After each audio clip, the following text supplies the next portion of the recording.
नमस्कार साथियों, आप सभी का स्वागत है। आज हम लोग चर्चा करने वाले हैं राष्ट्रपति की कार्य एवं शक्तियां। पिछले वीडियो में हम लोगों ने देखा था कि राष्ट्रपति के निर्वाचन के लिए क्या क्या आवश्यक सेवा शर्तें होती हैं, उनसे संबंधित कुछ इम्पोर्टेंट आर्टिकल्स। इट मीन्स राष्ट्रपति का जो भी बेसिक कॉन्सेप्ट हम लोगों के पास होना चाहिए, हम लोगों ने वो डिस्कस किया था। आज हम लोग कार्य शक्तियां और उसके अंतर्गत क्या क्या राष्ट्रपति को शक्तियां दी गई हैं वो सारा हम लोग डिटेल में देखेंगे। चलिए शुरू करते हैं। कार्यकारी शक्ति, राष्ट्रपति की कार्यकारी शक्ति।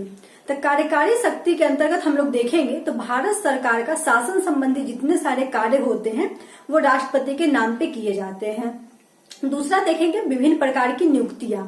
तो राष्ट्रपति के द्वारा सबसे पहले देखते हैं प्रधानमंत्री की नियुक्ति। तो प्रधानमंत्री के रूप में राष्ट्रपति लोकसभा के बहुमत दल के नेता की नियुक्ति करते हैं। मतलब लोकसभा के जो बहुमत दल के नेता होते हैं उनको राष्ट्रपति के रूप में नियुक्त किया जाता है। प्रधानमंत्री के रूप में राष्ट्रपति के द्वारा नियुक्त किया जाता है। और साथ ही प्रधानमंत्री के सलाह मशवरा, उनके परामर्श से और विभिन्न जो मंत्री होते हैं उनकी नियुक्ति की जाती है। दूसरा देखते हैं हम लोग महान्यायवादी की नियुक्ति। तो महान्यायवादी की चर्चा आर्टिकल 76 में किया गया है। और महान्यायवादी की नियुक्ति और उसका वेतन निर्धारित ये राष्ट्रपति के द्वारा किया जाता है। और क्वेश्चन पूछा जाता है कि महान्यायवादी जो है राष्ट्रपति के प्रसाद पर्यंत अपने पद पे बने रहते हैं। तो यहाँ से ये भी ध्यान रखेंगे। और नियुक्तियों में देखेंगे हम लोग CAG, controller and auditor general. It means Bharat के महालेखा नियंत्रक एवं महालेखा परीक्षक की नियुक्ति भी राष्ट्रपति के द्वारा की जाती है। और कैग की चर्चा आर्टिकल 148 में किया गया है। बहुत सारे अब जैसे कुछ आयोग भी बनाया जाता है, जैसे देखेंगे पिछड़ा आयोग, फिर अनुसूचित जनजाति आयोग, अनुसूचित जाति आयोग। इन सब को राष्ट्रपति के द्वारा इन सब का गठन किया जाता है।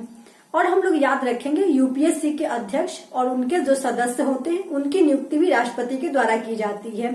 निर्वाचन आयोग के अध्यक्ष एवं उनके अध्यक्ष एवं अन्य जो सदस्य होते हैं उनकी नियुक्ति भी राष्ट्रपति के द्वारा की जाती है।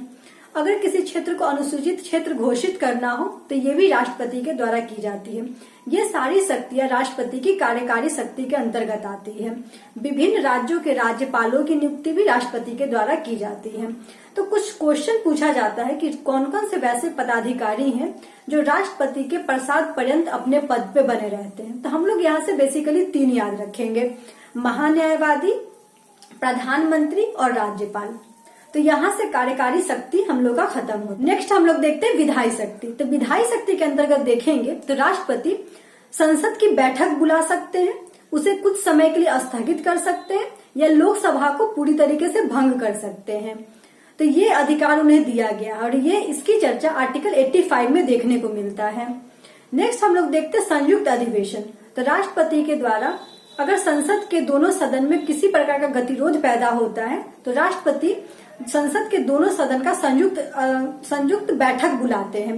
इसकी चर्चा आर्टिकल 108 में किया गया है।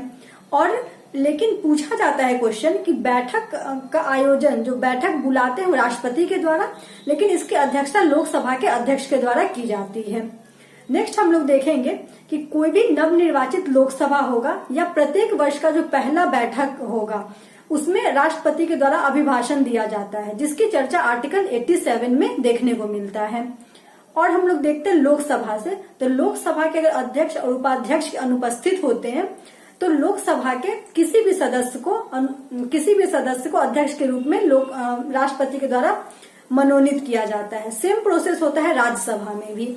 अगर राज्यसभा के सभापति और उपसभापति अगर अनुपस्थित हो तो राष्ट्रपति के द्वारा राज्यसभा के किसी अन्य सदस्य को सभापति के रूप में राष्ट्रपति के द्वारा मनोनीत किया जाता है। फिर हम लोग देखते हैं कि राष्ट्रपति के द्वारा राज्यसभा के 12 सदस्यों का मनोनयन भी किया जाता है। और ये 12 सदस्य किस क्षेत्र से होंगे तो साहित्य, कला, विज्ञान, खेलकूद, संस्कृति इत्यादि क्षेत्रों से 12 सदस्यों का मनोनयन किया जाता है।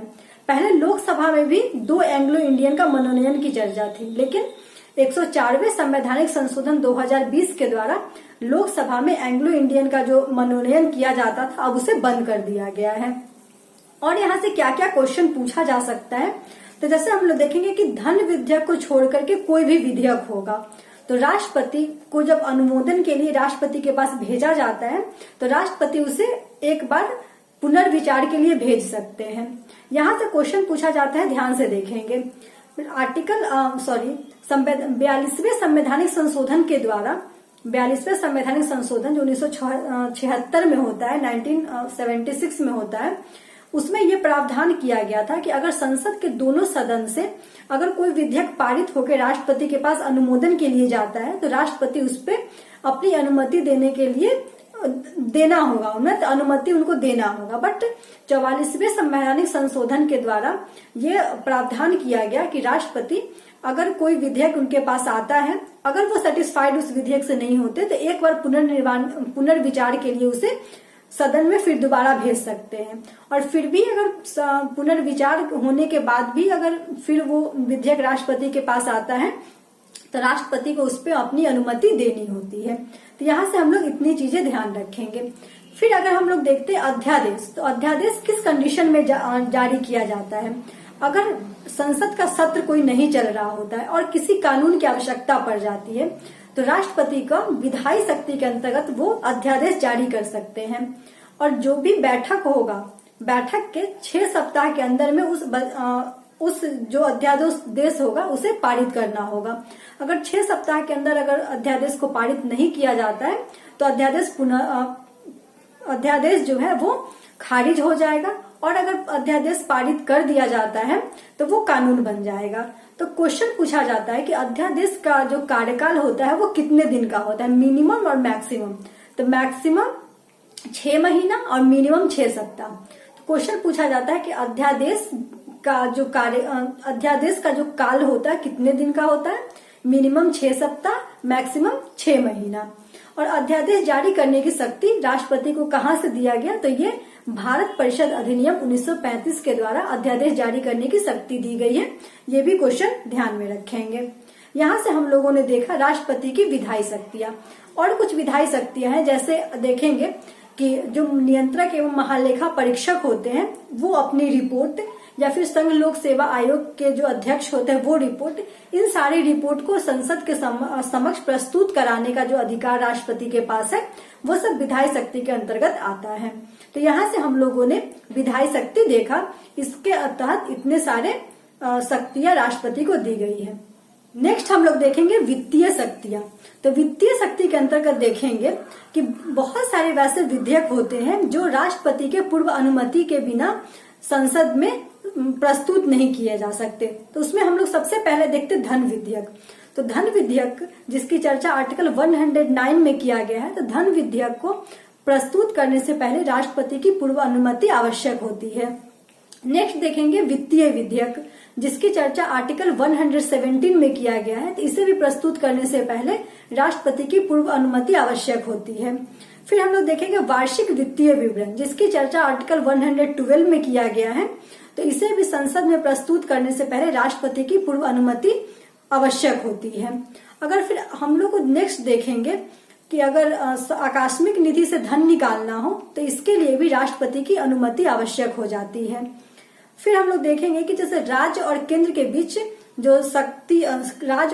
बीच जो धन का बंटवारा होता है, इसके लिए वित्त आयोग का गठन राष्ट्रपति के द्वारा प्रत्येक 5 वर्ष में एक बार किया जाता है, और इसके द्वारा जो रिपोर्ट होता है वो संसद के समक्ष राष्ट्रपति के पूर्व अनुमति से ही प्रस्तुत करवाया जाता है।